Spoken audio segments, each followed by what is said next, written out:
Assalamualaikum warahmatullahi wabarakatuh. Baik, sobat tenaga kependidikan, kali ini saya akan mencoba mereview kembali sebuah aplikasi CPT, aplikasi yang digunakan untuk mengolah kegiatan asesmen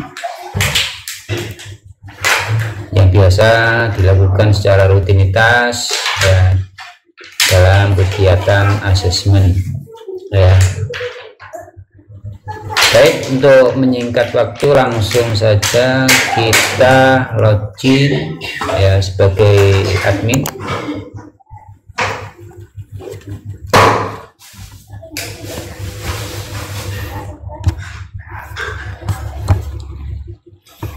Baik, untuk tampilannya seperti ini ya sobat.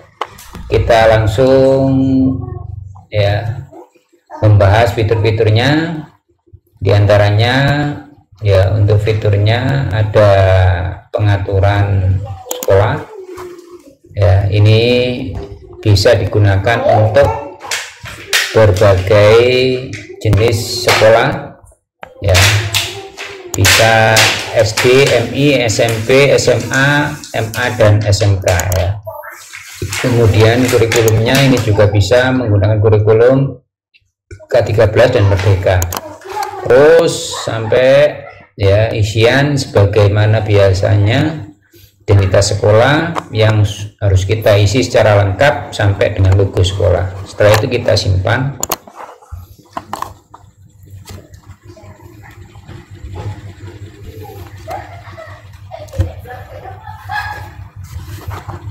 Kemudian kita pilih ya dashboard CPT atau ujian. Nah, ini tampilan CPT ujiannya. Fitur-fiturnya di sini ada pengaturan ujian yang di dalamnya ada setting model soal, setting jenis ujian, dan reset peserta ujian. Ya, setting model ujian ini bisa kita aktifkan ya sebagai model AKM ya, model AKM ini soalnya jenis tipenya bisa berupa pilihan ganda kompleks, pilihan benar salah ya, true false, opini fakta, kemudian menjodohkan, isian singkat, isian panjang, dan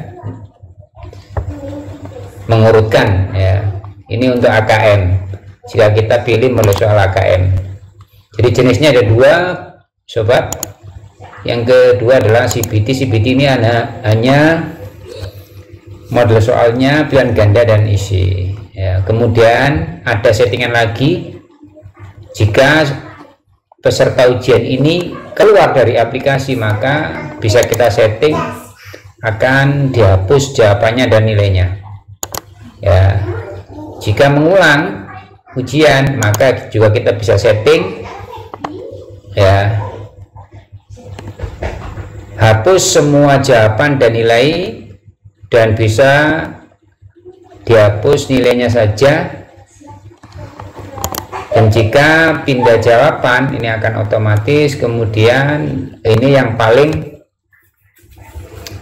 ya update, yaitu ketika selesai mengerjakan ujian nilainya bisa langsung terkirim lewat WA kepada pihak wali siswa ya. Jadi ini terkait dengan ya setting ujian. Kemudian ada jenis ujiannya, ini bisa kita setting, bisa kita tambah jenis ujiannya ya, bisa PTS, bisa PAT, bisa PAS, bisa ujian sekolah dan lain-lain ya. Kemudian ada reset peserta ujian jika peserta ujian mengalami kendala ya, berupa keluar dari aplikasi dan lain sebagainya. Kemudian ini ada peserta ujian yang bisa kita inputkan secara manual dan bisa kita upload ya secara kolektif menggunakan program Microsoft Excel ya. Jadi ini bisa kita tambah seperti ini, kita isikan listnya, nomor pesertanya dan seterusnya ya, sampai di sini ya, kita simpan setelah selesai. Bisa juga kita ya menggunakan program Microsoft Excel, kita upload ya. Kemudian nah ini untuk bank soalnya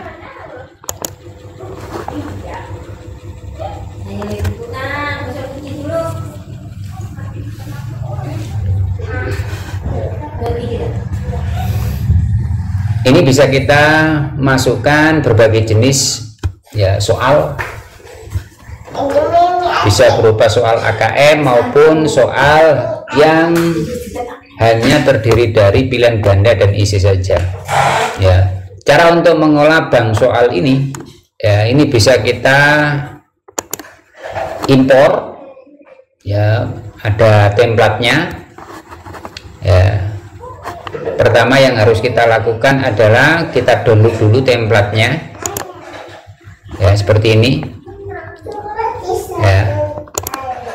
Setelah itu template itu kalau sudah bisa kita upload ya, templatenya itu seperti ini. Templatenya itu sudah saya download ya, bentuknya seperti ini.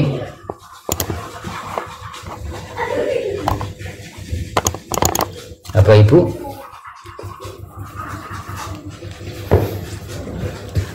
nah ini berupa program Microsoft Excel ya.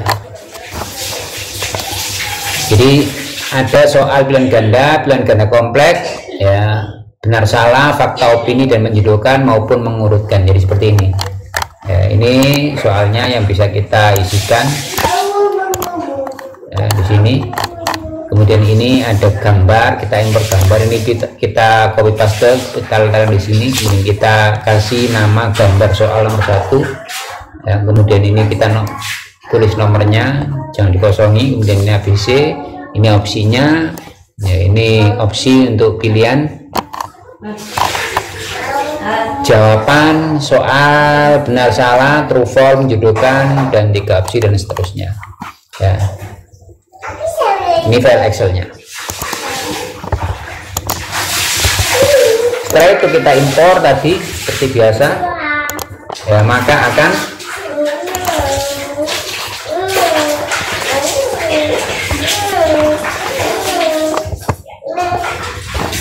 bagaimana?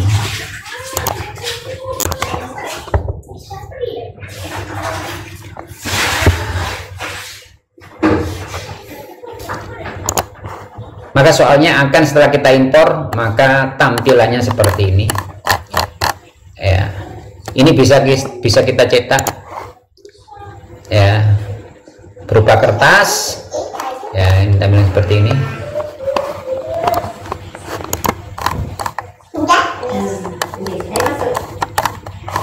Nah ini,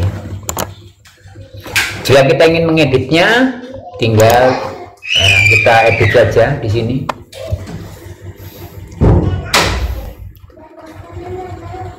Dan ternyata ya, aplikasi ini sudah support dengan LaTeX atau pengentrian menggunakan rumus matematika ya. Jadi ini kelebihannya dari program ini, sudah support ya untuk mengentri rumus matematika ya. Ini tinggal kita edit, jika kita pilih edit kemudian kita simpan ya. Nah, seperti ini Bapak Ibu guru sobat. Oke,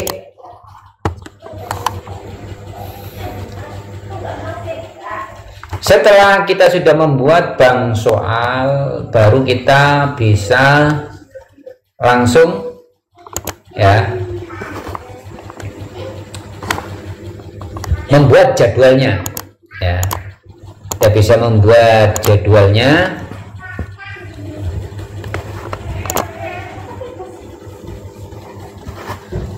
caranya seperti ini Pak sobat, sangat mudah. Kita tombol ya di atas ini, kemudian kita pilih ya, kemudian kita pilih pembuat soalnya, kemudian jenis ujiannya, kemudian tanggalnya misalnya, kemudian tanggal selesainya misalnya kita buat tanggal 3 ya, kemudian sesi 1 lama ujiannya misalnya 30 menit, kemudian tombol selesainya muncul 1 menit saja, kemudian jenis pelanggarannya 10 detik misalnya, kemudian kita pilih ajak soal ya, kemudian nanti hasilnya bisa kita tampilkan misalnya, kemudian kita simpan ya.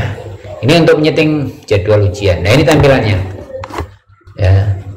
Kemudian ya, kita bisa melihat status peserta ujian di sini ya.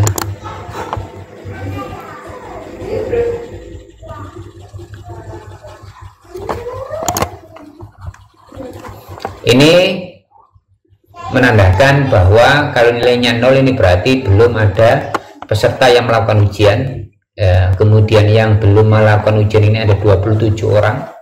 Kemudian ini kita bisa mencetak absen ya. Kemudian kita bisa mencetak berita acara ya. Coba ini di sini nanti kita.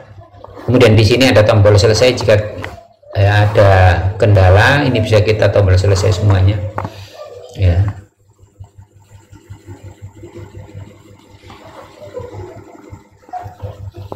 Kita coba masuk untuk melakukan ujian.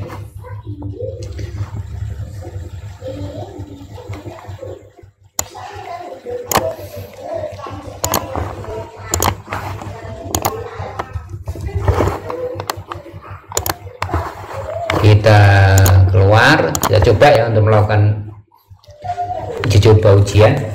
Tampilannya seperti apa ya.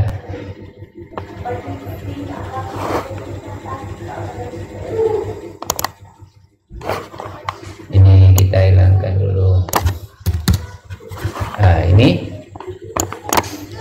kita masuk dengan tadi user dan passwordnya.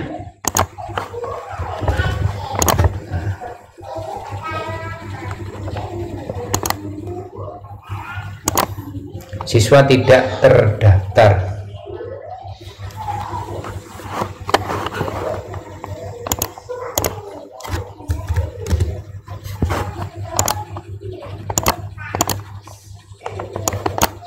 Coba kita ulangi lagi.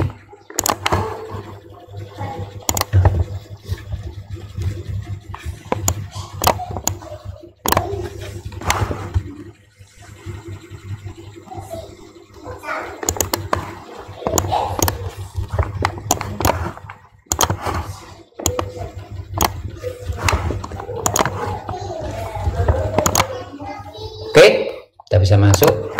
Kemudian kita pilih jenis kelaminnya, kemudian kita masukkan tokennya ya.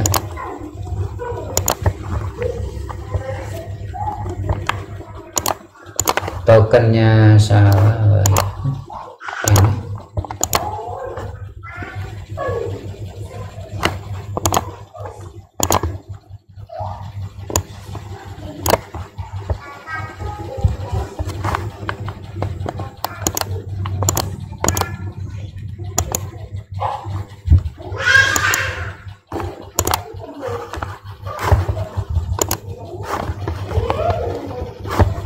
Coba kita lihat tokennya.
Oke, sukses. Kemudian kita lanjutkan ujiannya.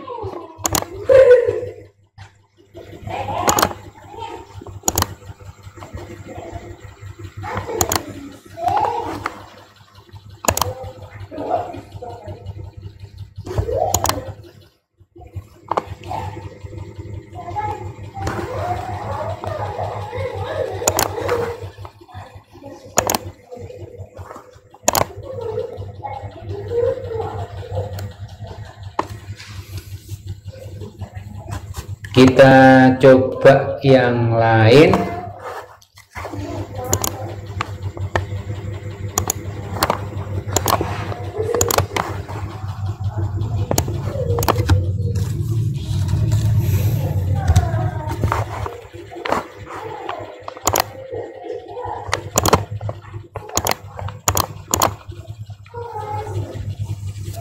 Ternyata ini sudah digunakan.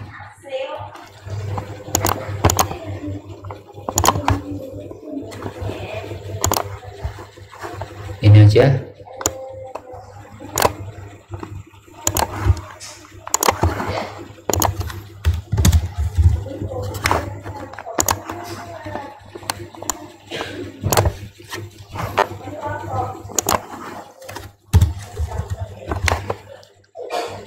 Oke, kita masuk lagi sebagai peserta.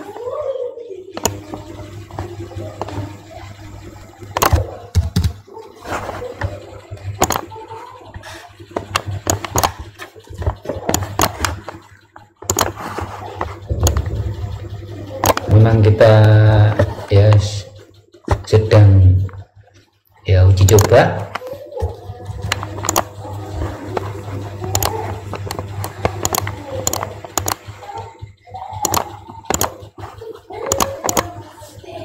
Oke, kita bisa mulai.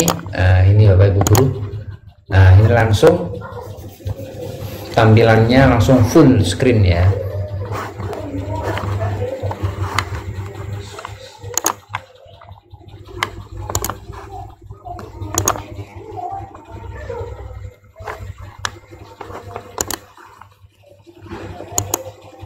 Nih.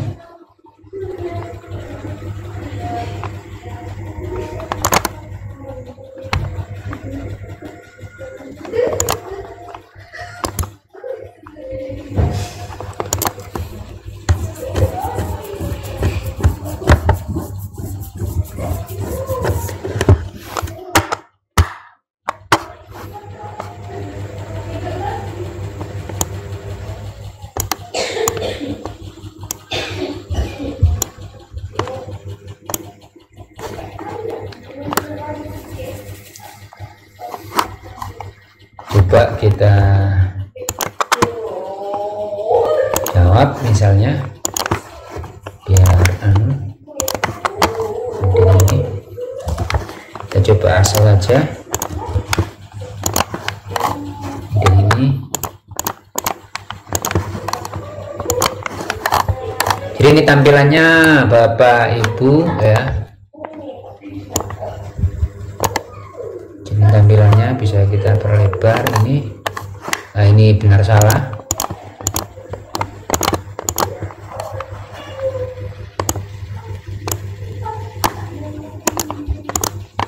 Ini benar salah juga.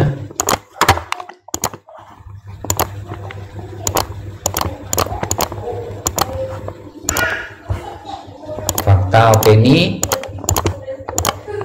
Kemudian soal menyudutkan. Ini kita tes selesai, masih ada soal yang belum dijawab ini.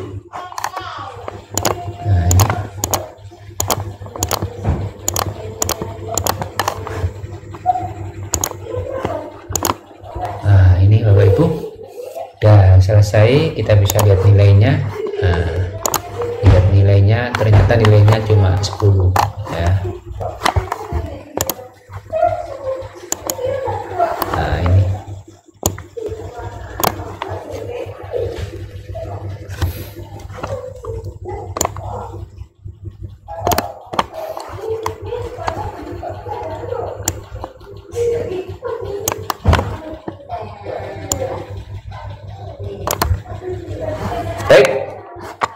kita kembali lagi ke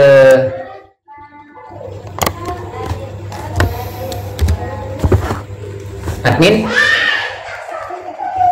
Jadi mohon maaf sobat, masih ya terkendala dengan kesalahan user dan passwordnya peserta ujian, sehingga ya agak lama prosesnya.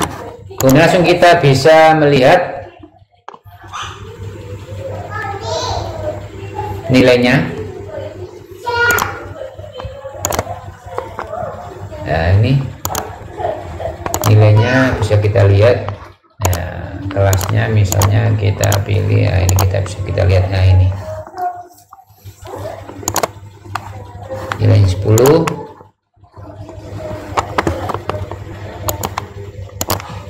Kemudian kita bisa juga mencetak kartu sobat ya, kita cetak. Nah, ini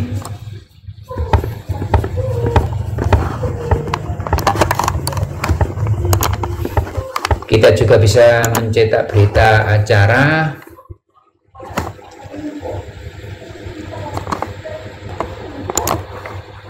Bisa kita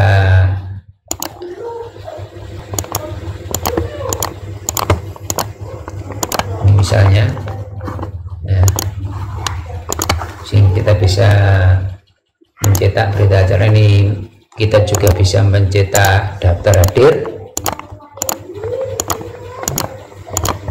cetak. Nah, seperti ini.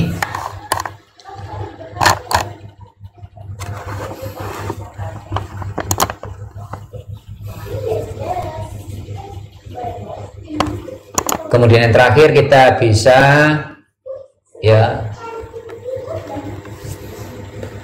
mensinkronkan tarik data dan tarik file, dan sekaligus kita bisa mengirim informasi terhadap peserta ujian ketika melaksanakan ujian ya.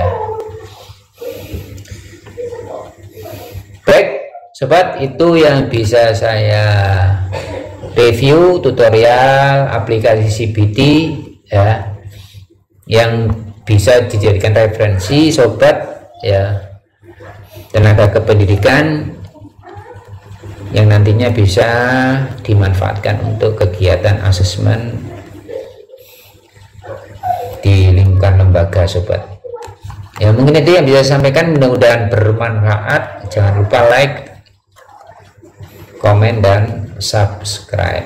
Oke, saya akhiri. Wassalamualaikum warahmatullahi wabarakatuh.